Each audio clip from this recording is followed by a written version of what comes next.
السلام علیکم ورحمت الله وبرکاتو.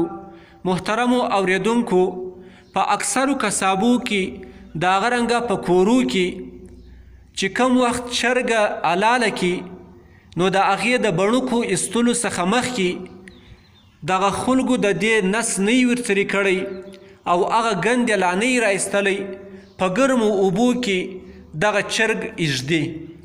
نو د دې تفصیل دا دی که چیرې دغه چرګ په دغه ګرمو اوبو کې دومره اندازه کښېږدي چې د هغه نجاست اثر په دغه غوښه کې راسي نو دغه غوښه بیا نجسه ده، هېڅکله بیا نه حلالیږي او د دې خوراک ناجایزه دی. او که دومره اندازه یې نه کې کښېږدي نو بیا دغه غوښه نه مردارېږي، خو بیا هم احتیاط په دغه کې دی چې په ګرمو اوبو کې دغه چرګ دی نه کښېږدي. دغه تفصیل په دغه لاندې کتابو کې لیکل سوی دی.